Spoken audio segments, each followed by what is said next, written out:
SMP tiba-tiba kita harus duduk seperti ini aja udah gurunya udah bisa ngikutin. Tapi kalau zaman sekarang mereka sudah menanyakan hal-hal yang lebih. Anak itu kan berproses ya, berproses beda. Kalau misalnya SD itu kan mengajar. Iya, betul. Kalau Di SMP itu membentuk. Membentuk pribadi.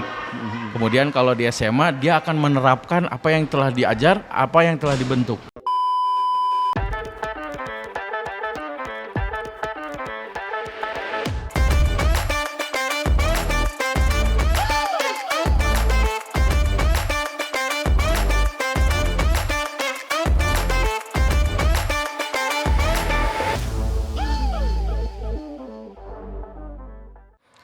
Oke, Penaburs, jumpa lagi di podcast yang inspiratif bersama BPK Penabur Bandung. Kali ini kita kedatangan seorang guru, seorang guru yang guru PKN, Pak ya? IPS PKN. IPS dan PKN. Ada Pak Apri di sini. Silakan menyapa, Pak. Halo semuanya. Ya, ini kelihatan kalau kesiswaan biasanya agak kalem ya, gitu ya. Kalem habis itu tiba-tiba marah, enggak ya?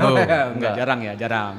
Ini Pak Apri ini orangnya sangat ceria dan punya pengalaman banyak kayaknya di kesehatan. Udah berapa lama, Pak? Sudah Kalau di BPK Penaburnya sih dari 2015. 2015 Betul, gitu. sampai Megang kesiswaan sejak tahun kemarin. tahun kemarin ya. Dan tahun kemarin sama tahun ini dipercaya untuk kesiswaan. Oke, selain kesiswaan Bapak mengajar di PKN ya dan IPS sama PPKN ya. Oke. PPKN. Nah, cocok sih kayaknya memang bidang kesiswaan ini gitu. Pertanyaan pertama saya langsung aja Pak ini, Pak. Siap. Kesiswaan tuh enak atau enggak sih gurunya? Untuk 2 tahun ini sih sebenarnya enak sih karena passion ya. Oke. Beda, kalau passion pasti beda. Oh, emang suka berinteraksi dengan siswa memang. dan katakanlah memberi improvisasi Betul. dan Memang senang kemudian dipercaya kesiswaan, wah, megangnya jadi setiap siswa kita kenal gitu. Ya, apalagi di CPK 4 memang nggak terlalu Nggak banyak besar, ya. kemudian kita kenal sekali. Saya ingat semua nama anak di sini. Ingat. Ini keren nih kesiswaannya gitu. Nah, kalau boleh umum lah Pak, kan mungkin orang tua dan mungkin juga publik nggak terlalu tahu sih. Kesiswaan itu sebenarnya kalau di sekolah itu ngerjain apa aja sebenarnya Pak? Nah, kesiswaan sebenarnya dia ngerekap absen, pasti. Kemudian organisasi OSIS, MPK, nah itu semuanya dipegang. Kemudian kasus-kasus seperti anak yang bikin kasus, itu ya. Kemudian relasi dengan sekitar itu juga. Kemudian kegiatan-kegiatan seperti Natal, Paskah, lomba. Event-event sekolah ya biasanya seperti itu. Ngirim anak lomba itu juga tanggung jawab kami. Oh, ya selain guru mata pelajaran kalau ada mata pelajaran ya seperti itu. Wah, ini kayaknya cukup repot ya kesiswaannya. Betul. Dan itu berarti ini yang mungkin agak jarang ya. Kalau mendampingi organisasi pasti ya. Jadi ada dikerjakan. Nah, tapi kalau yang kasus tadi itu gimana tuh Pak ceritanya? Ya, jadi kayak pengalaman yang baru banget gitu ya mengatasin kasus di mana ya namanya juga anak pra remaja ya. Anak lagi remaja, lagi hormonnya lagi tinggi, dan dia menyukai lawan jenisnya dia, tapi tidak melalui pendekatan. Jadi langsung main rangkul apa segala macam, si anaknya nggak terima, nangis. Urusannya bukan lagi sama anak, tapi sama orang tua. Pasti. Nah itu memang benar-benar harus ngelihat dari 2 sisi ya. Jadi nggak bisa ngelihat cuman ngebela perempuannya tidak, tapi dari laki-lakinya juga. Itu yang paling baru menguras juga karena hubungannya sama orang tua. Oke. Jadi memang ada ini ya, banyak hal yang mungkin terjadi ya, mungkin perkalian anak, mungkin anaknya mungkin siswanya kadang sama guru agak gimana gitu ya. Betul. Itu yang ini. Nah, itu gimana Pak menghadapi masalah-masalah begitu yang bikin betah apa itu? Ya, yang bikin betah ya memang karena passion sih. Nomor 1 sih memang passion. Kemudian memang cita-citanya juga bergelut sama sekolah gitu ya. Dari kecil SMP berpikir kok orang lain bisa sekolah tapi harus bayar, kan itu jadi penghambat ya. Dan saya juga cita-citanya pengen punya sekolah tapi ya gratis. Gratis. Jadi ternyata dicemplungin sama Tuhan di sini. Itu karyanya Tuhan, berkatnya Tuhan ya sampai hari ini. Gitu Pak. Jadi emang enak ya passionnya di sana ya. Memang passion. Ada beberapa hal ini. Nah kalau kan kesannya kan kalau kesiswaan tuh ngadepin masalah mulu tuh gitu ya, ada gitu. Tapi yang enaknya ada juga nggak? Maksudnya ada sisi bahagia. Jadi kalau sisi bahagia kami ya kalau misalnya bukan mungkin dari kesiswaan doang, ngelihat anak berlaku dengan normanya sendiri aja udah seneng. Kemudian mereka sopan, mereka ini tuh berarti attitude-nya kebentuk ya. Karakter yang kita tanamkan di sekolah, apalagi di PPKN gitu ya, diajarin segala macam, dan mereka melakukan ngelihat passion mereka jujur.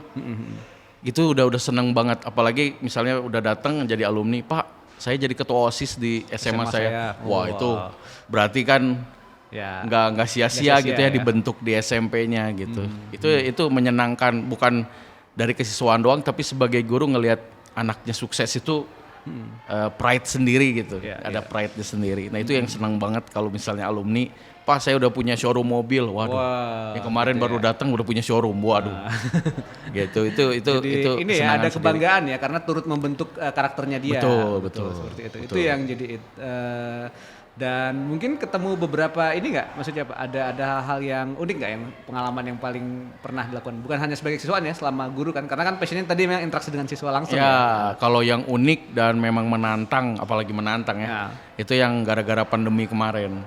Oke. Nah, itu menantang banget, yang tadinya kita nggak kenal Google Meet, kita nggak kenal Zoom, kita nggak kenal Padlet.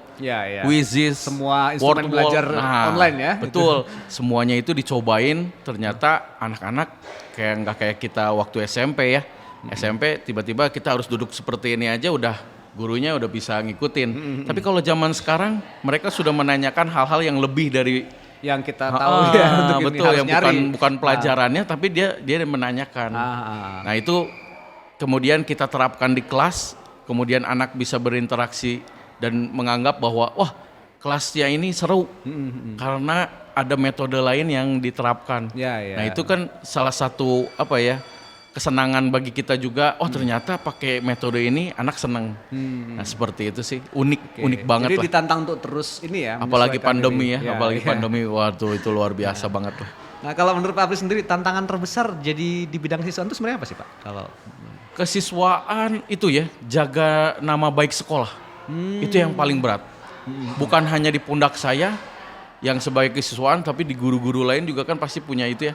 Tapi kalau misalnya kesiswaan, waduh ini siapa kesiswaannya kalau anaknya ngomongnya kasar, kemudian dia berlaku pakai seragam tapi ke mall misalnya. Nah itu kan bawa nama sekolah kan. Nah itu tantangan buat saya, biar jangan hanya di sekolah dia berlaku baik, tapi di luar juga dia pakai normanya dia juga. Jadi seakan-akan dia juga bawa nama sekolah tetap walaupun di luar sekolah. Nah mengkomunikasikan dan menanamkannya itu ke anak-anak seperti apa Pak pendekatannya? Nah untungnya saya guru PKN. Untungnya. Betul. Jadi dari PKN kemudian kesiswaan itu relate banget.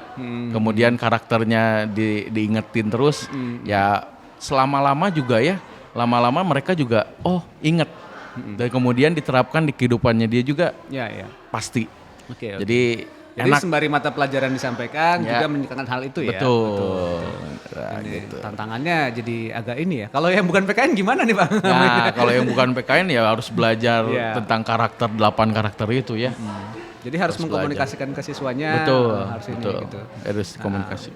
Jadi yang memang paling diutamakan saat menyampaikan berarti anak-anak harus ini ya, harus punya tahu dulu, kemudian kita kasih tahu ya, yang contoh-contohnya berlaku seperti tanggung jawab tuh kayak gimana sih?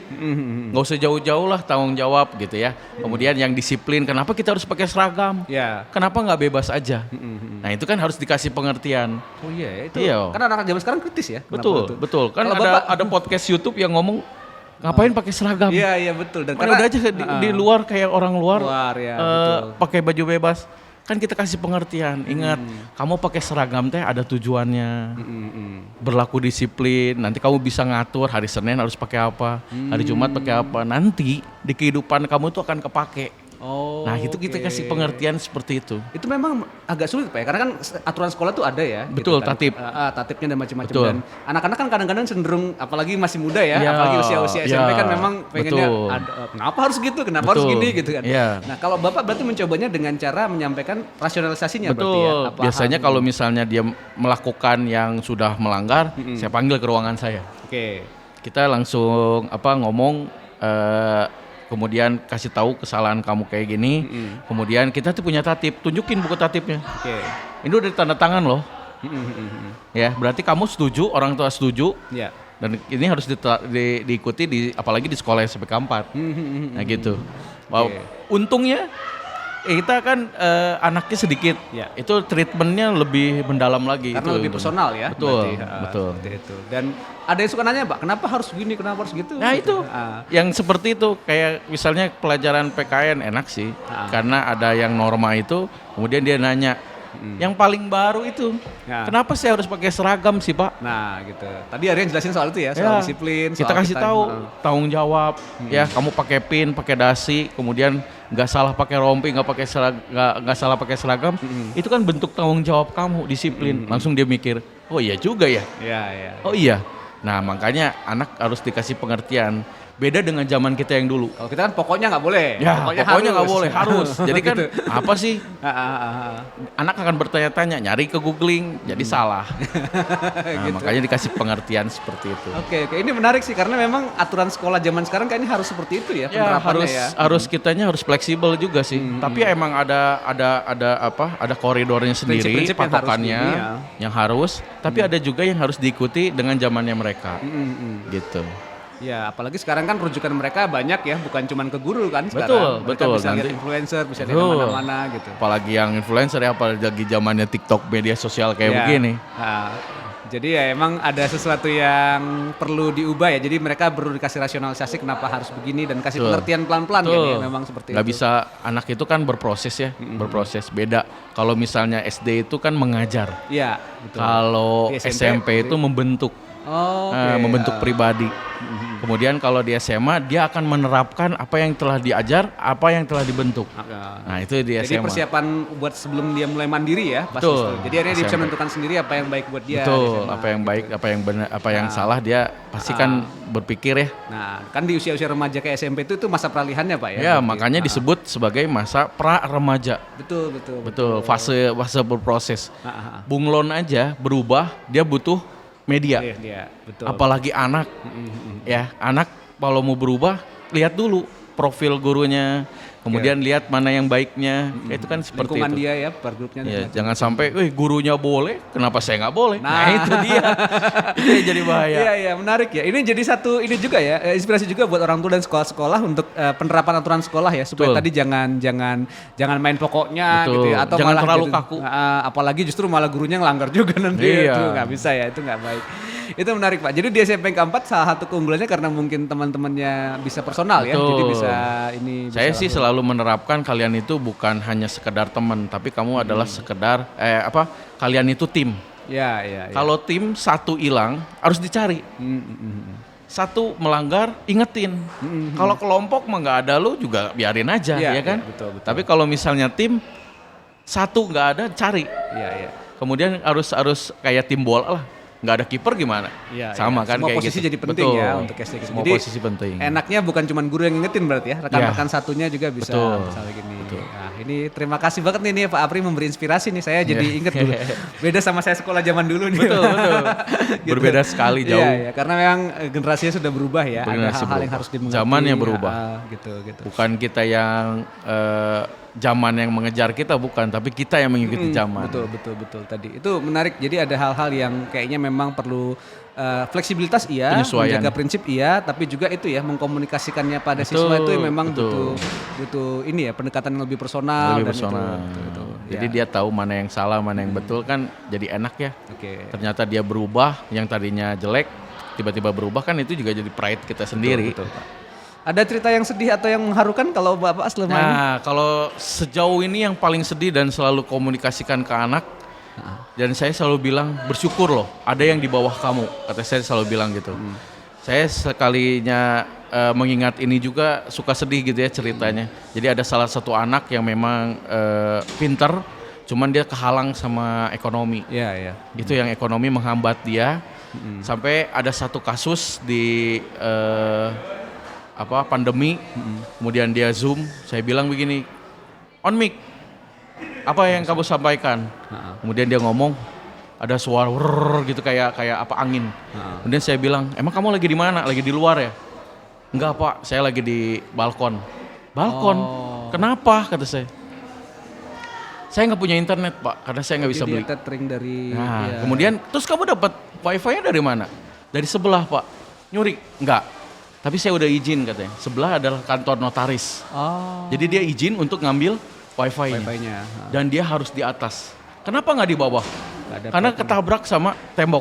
Jadi nggak mungkin gitu ya. Wifi kan kalau ketabrak tembok dia langsung udahan. Dan dia harus di atas. Wah, saya mikir keren juga nih. Belajar tapi di atas ada noise, kemudian semangat belajarnya tinggi. Tinggi, iya. Kemudian kita cari nih kesiswaan, turun tangan. Cari, kemudian ada yang terketuk hatinya, kemudian ada yang hebat lah itu karyanya Tuhan. Ada yang ngasih buku cetak, ada yang kasih kuota setiap bulan. Jadi ya mungkin saya bilang makanya ke teman-teman juga sama ke anak-anak juga bersyukur. Kalau punya orang tua yang berlebih, berbagi. Ini ada loh kasusnya. Mereka harus berjuang pagi-pagi, harus jualan dulu kue basah, ngikut sama orang tuanya. Tapi di pembelajaran dia harus naik dulu ke balkon untuk mendapatkan wifi tersebut. Itu terentu bagi saya hati saya tuh, aduh, sebisa saya akan bantu. Saya akan bantu sampai akhirnya dia lulus dan kita ngedenger di SMA-nya juara umum 2. Wow. Juara umum 2. Wah, itu hebat banget tuh. Ini bener-bener ini ya, jadi sesuatu yang itu tadi ya, mungkin jadi itu yang mungkin bikin Bapak senang ya, Ya, ya dengan hal-hal yang seperti itu. Betul. Oke, makasih banget nih Pak ya sudah berbagi. Makasih banyak. Dan mungkin Bapak boleh ada pesan buat guru atau buat teman orang tua mungkin ya yang punya kadang-kadang agak sungkan tuh Pak kalau dipanggil kesiswaan katanya aduh janganlah atau siswa dipanggil kesiswaan kadang-kadang seperti apa. Nah, kalau menurut Bapak baiknya seperti apa kalau di ini? Ya kalau saya sih nggak apa-apa kalau bisa dibilang kesiswaan itu kan cuman pangkat ya, cuman job desk doang. Tapi bagi saya orang tua yang pengen misalnya mencari sekolah, apalagi sekolah yang dari SMPK 4 yang mungkin memang kita sekolah kecil, tapi alangkah baiknya di antara sekolah kecil itu pasti anak bapak ibu itu diperhatikan lebih. Mungkin itu kelebihan yang saya bangga untuk menyatakan, yaitu anak bapak ibu diperhatikan per individu. Nah ini kesiswaannya kayak gini soalnya. Betul, per individu. Makasih banget ya Pak Apri sudah Terima berbagi. kasih, Pak. Tadi pengalamannya sangat mengharukan dan beberapa memang sangat inspiratif buat kita semua gitu ya. Dan gak usah ragu ya kalau dipanggil kesiswaan bang gak usah takut atau gimana ya. Kita harus ini. Oke, maju terus ya dengan kesiswaan di SMPK 4 BPK Penabur Bandung. Terima kasih teman-teman yang telah menyaksikan podcast ini. Masih banyak obrolan-obrolan yang seru yang lainnya. Nanti kita akan dengarkan di bagian-bagian berikutnya. Kami berdua mengucapkan salam, sampai jumpa. Maju terus BPK Penabur. Terima kasih Forion.